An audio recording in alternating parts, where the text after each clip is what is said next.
Okay, this is going to be kind of short today. Everybody say thank you. Thank you. Thank you. The indoor for a minute. Who here has refereed indoor before for us? Okay, you folks with hands up. The 4th and the, excuse me, today's the 4th and the 5th. The 12th and the 13th, that's Saturday and Sunday. Pick one of those 2 days, and I want to see you in here from 5:30 to 7 if you want to referee indoor over the winter. We're going to talk about a few things. Okay, no real changes, just reminders, and gee, since we didn't get it right in the summer, we can talk about it now. Hi, Chase. I'm not boring for long. Okay, yellow card, cool. Keith got Jim Zap, isn't he cool? Thank you, Lexi. We have only 2 more new referees for indoor. So you might want to check the website to see if maybe we're doing something to get a little more. This is known as a subtle hint. Okay, for you folks who have never done indoor before. A few thoughts to amplify what Mike said about the assigner. Some of you, and probably I'm talking to the camera more than the people in this room, but some of you are driving us insane. Okay, we have referees that will accept their games on Tuesday, and then Thursday and Friday they'll turn them back. Or worse, like last Saturday, right, Hannah? Yes. Who within 12 hours of their game say, oh, I can't be there because. Folks, I understand things come up, but 24 hours before your game, especially, it's yours. We're not going to find a replacement for you. We can't do it. Everybody get that? Yeah. The last few years of indoor, we've had more referees than we've needed. Okay, I got the funny feeling that's the situation we're going to be in this winter. Okay, over the summer we had, what, 90, and we could have done it with 60 quite easily. Okay, that's also known as a subtle hint of which side of the list you might want to keep yourself. So when Mike said, if your availability changes, go in and change it before you're assigned games, which can't work, be serious, don't drive Linda crazy. And since now you know that Linda's not the only person assigning it, you might not drive Mike or Keith crazy. I stay away from assigning. Got fun that football season, didn't you? Oh, joy. Yes, I've done that once. I'm not doing that again. So, May I speak to the, okay. Here's what's fixing to happen, guys. Because of the sins of a few, the many shall suffer. If you turn back a game after Wednesday at 5 o'clock, I have to bring this out of the military time and put it into regular time. If you turn back a game past Wednesday at 5 p.m. Central Standard Time as of tonight at 2 o'clock in the morning, it will give you a reminder instead of just, I decline. It will prompt you to send the designated individual that's receiving the emails for that week an email. You're not going to get out of the game by saying, oh, it might rain. Oh, it might be cold. Oh, it's at Shell. Oh, it's at Old Shepherd. You're going to have to come with a story, and it's going to have to be good, or you can go to the bottom of the line. What Brad was just indicating as far as the number of games and the number of referees, if you end up in the bottom of the barrel that Mike was shooting fish out of, there'll be scales in there, ew, and dead water. The situation is you have a responsibility, it's called your code of ethics, dust it off, read it again, it's part of your job. If your availability isn't right, change it. But if you go after Wednesday at 5 o'clock and say, well, I just got something, I got a better offer. You're going to have to email the person that's receiving the emails for that week and tell them why. Or you may end up with a phone call from that person to tell them why. Take the responsibility. You don't have any problems turning the check over and endorsing it and saying, not bad. Anybody had any $500 paychecks? $400 paychecks? $300 paychecks? It's kind of nice having that money, isn't it? Now earn it. Being on the field is part of your job. Part of your job.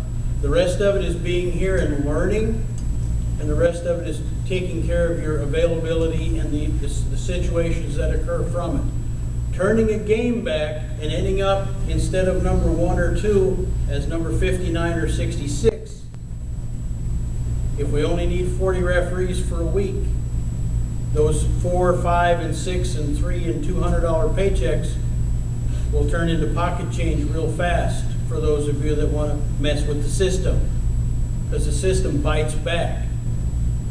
You know why? It has to.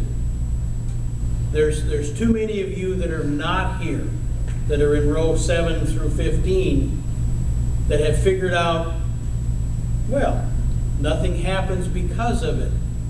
And, well, those days are closing in. They won't appear anymore. Those that has gets. Those that does gets. More good English from me. Not so much. You understand what the situation is? You're the one that's accountable. You're the one that's responsible. And I don't want to hear, my mom didn't do it. I don't want to hear my dad didn't do it. And I don't want to hear the dog ate my availability. Okay? Don't laugh, I've heard that. The other situation, you guys are to be at your games 30 minutes prior. Indoor is the same.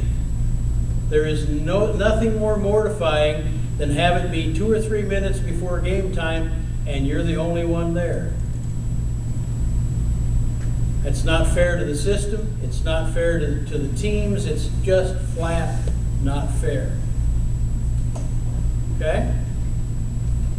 For those of you that feel that you're being singled out and chewed on mercilessly, ain't true. I'm an equal opportunity tour. This is a great place to work. It beats the daylights out of would you like to have fries with that at 5 something an hour. And y'all have done the math on this. You know basically what you're making an hour. Those of you that Brad talked about before that are going to move up into the 3rd grade realm and 4th grade realm and so on and so forth will find that the money is easier and bigger. It's not out of the realm to have a $500 or a $600 paycheck for indoor. If you do the job. If you don't, you're back to 65, 66, 67, a game every 6 weeks. Hardly pays the laundry bill. One of the other situations that has come up has to do with corner flags. If you're working weeknight games and there's a 6:15 and a 7:30 and it's 8:40 and you're packing up to go home and there's 4 little orange things waving in the breeze, do not leave them there. Shortly there will be something else that occurs. It's called we will pay you to bring them back, or we will double pay you not. Like $1 a piece to bring them back, or $2 a piece if you don't bring them back. So you can go from $4 to owing $8 real fast. Corner flags are not cheap. They're not expensive. And they are a tool for you. They're not for the teams. It's a tool for you guys. Use them appropriately. Take care of them. Bring them back in. Thanks, Scott. Appreciate it. Monday morning, across the street from Archgate, last week, I picked up the flags. Monday morning. Weren't games there Monday. Weren't games there Sunday, come to think of it. Thursday. Oh, 2 out of 7 ain't bad. Across the street at Archgate. What? 90, maybe 100 feet to the front door of PSA? Please. By the way, flip side of that. Folks at Archgate today, I'm sorry to interrupt. Who grabbed flags for me today? Is anybody in here? You got some? Appreciate it. 3 or 4 referees at the end of their last games pulled their flags down, put them in the stands, or brought them to me. Okay, which was awful nice because everybody saw me trying to walk a few minutes ago. Okay, Kyle, you brought your gonna bring flags from Cheyenne, and Keith just dropped by, appreciate what you did. So to see. Yeah. And kind of getting on a side note, but has anybody looked at the website this week? Yes. Yeah, on the front page, one of the posts has a thank you on it.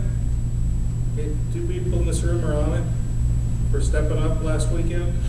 Justin, Anna. Anybody else on it that I'm missing? Sam? Yeah.